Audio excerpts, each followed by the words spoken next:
मंत्रिमंडळामध्ये डावलल्यानं छगन भुजबळ नाराज आहेत। छगन भुजबळ यांच्याकडून नाराज असल्याचं स्पष्ट सुद्धा करण्यात आलंय। आपण सर्वसामान्य कार्यकर्ता आहे आणि डावललं किंवा फेकून दिलं तरी काय करणार असा सवाल स्वतः भुजबळ यांनी उपस्थित केलाय। छगन भुजबळ यांची नाराजी दूर करण्याचं अजितदादांसमोर आव्हान आता असणार आहे आणि नाराज छगन भुजबळ यांनी पक्षानं दिलेली राज्यसभेची ऑफर सुद्धा धुडकावून लावलेली आहे असं कळतंय।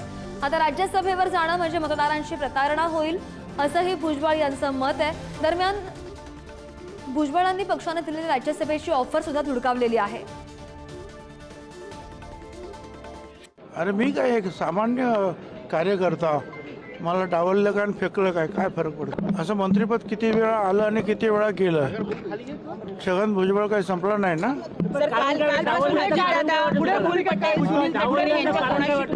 आता ज्यांनी डावललं त्यांना विचारायला पाहिजे ना।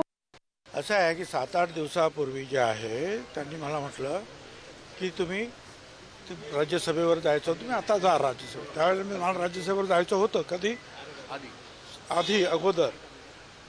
आता काय होतं, मी त्यावेळेला त्यांना सांगितलं मला ताबडतोब का मी जाऊ शकत नाही, माझ्या मतदारसंघाच्या मतदारांबरोबर ती प्रतारणा ठरेल, त्यांचा तो विश्वासघात ठरेल, मला विधानसभेचा ताबडतोब राजीनामा द्यावा लागेल।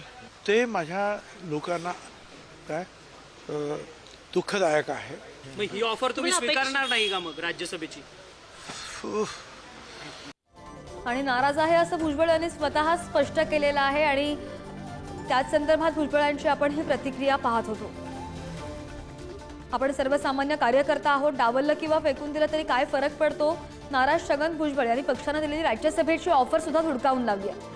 नक्कीच हे बघा, भुजबळ साहेब आणि पडळकर साहेब ओबीसींचे दोघंही आशा स्थान आहेत आणि जर ओबीसींच्या आशा स्थानांना जर मंत्रिमंडळाच्या बाहेर हे सरकार ठेवत असेल तर नक्कीच या सरकारला स्थानिक स्वराज्य संस्थेमध्ये फटका सहन करावा लागणार आहे आणि स्थानिक स्वराज्य संस्थेमध्ये ते सत्तेमध्ये येऊ शकत नाहीत।